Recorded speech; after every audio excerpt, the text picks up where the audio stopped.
Bienvenue dans le blog audio d'accompagnement du masculin. L'affaire de la Ligue du LOL explose au grand jour, révélant deux thèmes de réflexion. Le premier sur une manifestation sexiste de plus à l'encontre des femmes, LGBT ou toute autre personne autre que le mâle hétéro-blanc.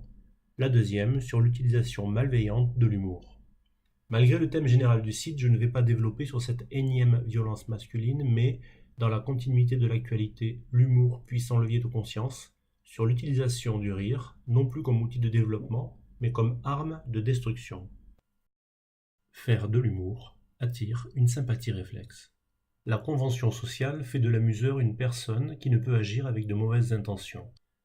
Mais un problème potentiel apparaît s'il fait entrer dans son casting une personne qui ne l'a pas demandé pour servir de sujet, d'exemple ou de cible. Tout se passe entre deux camps vite disproportionnés. D'un côté, un groupe que l'instigateur va chercher à amplifier pour asseoir son pouvoir, démarche facilitée par une conscience statistiquement défaillante qui permettra de ratisser large en tapant en dessous de la ceinture. De l'autre, une personne, seule contre tous, cible de sa malveillance. La démarche est d'autant plus perverse que l'attaque n'est visible que par la cible, invisible par les autres. Exemple, un couple en soirée. Prendre un groupe à témoin pour plaisanter d'un point sensible pour sa compagne ou son compagnon muselle la personne attaquée qui, si elle essaie de se défendre, sera encore plus enfoncée pour son incapacité à comprendre la plaisanterie. Différents niveaux d'agression peuvent se cacher dans ce type de manœuvre. S'il est facile de démasquer les plus grossières, les plus perverses sont celles qui attaquent là où ça fait vraiment mal.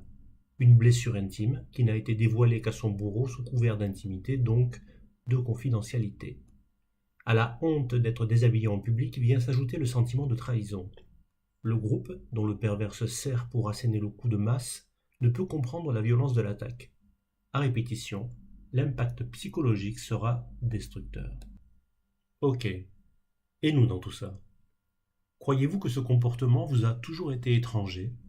N'avez-vous jamais cédé à la facilité de faire payer à votre compagne un désaccord par une petite attaque sous couvert d'humour et ou d'inconscience ? Un « excuse-moi chérie, je ne m'étais pas rendu compte » tentera de rattraper le coup et d'apaiser votre culpabilité, vous laissant repartir en vous imaginant rester gagnant. Petite décharge de plaisir qui vous a donné l'impression de vous soulager un peu de votre ressentiment contre elle.